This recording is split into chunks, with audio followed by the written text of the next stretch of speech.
So I saw this video about not trying to be a slave to productivity, and perhaps it's a good video because he's not going against productivity, but how the education system breeds workers rather than independent thinkers.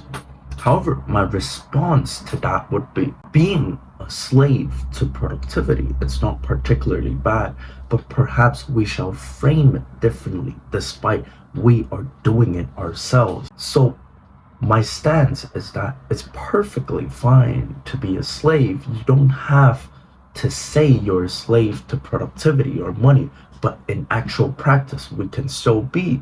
In life, we often use double thinking.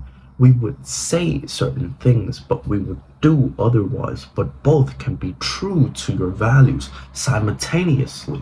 For example, you would say, I am an independent thinker. Of course I am.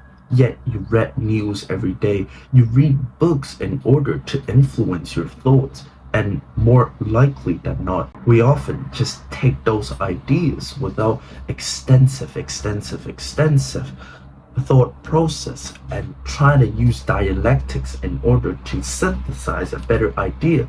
We just take it as it is. Another double thinking would be, we want to be free, we want to be non-slaves, yet we follow routines set by either ourselves or we read from a book or YouTube video, and we would just adopt those type of routines. How are you not perfectly a slave? How are you free? And I'm not attacking these type of thinkings. Instead, I'm embracing it.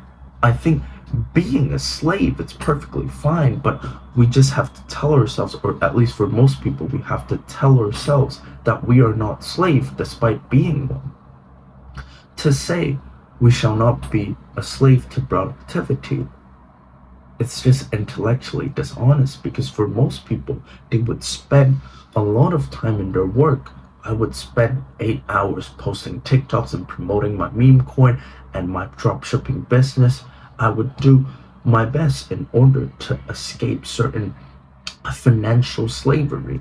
And that's perfectly fine, because in order to escape some sort of matrix, you shall go back to some other matrices rather than being free completely. And just so we're talking about the topic of double thinking, being authentic is a big theme in philosophy as well as, I guess, modern era, especially in the masculinity sphere.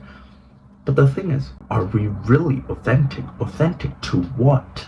To yourselves? Well, once we open our eyes and gain consciousness, we already believe in certain things.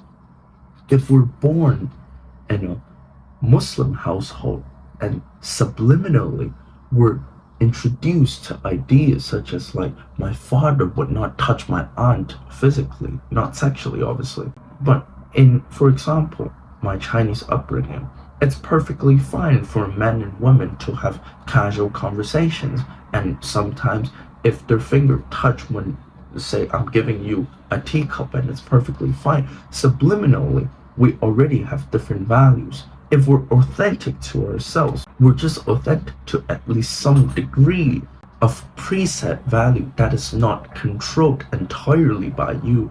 However, we can still utilize double thinking, like, I am not a slave, I am authentic, while simultaneously we succumb to your own culture, we succumb to how other people think in order to be a normal human being, because the cause of being different, the cause of being weird, it's too much, and it's perfectly fine.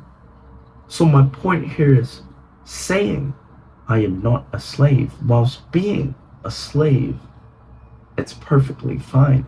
And I find the video from the beginning of the video that I mentioned, little Daniel philosophy here would not be disagreeing with him, but all I'm saying is, in actual practice, it's perfectly fine to be a slave to productivity as well as to your culture, to your religion, to your productivity practices. If you find this video interesting, please subscribe and like to boost the algorithm. Alright, see you. Fuck you. Bye bye.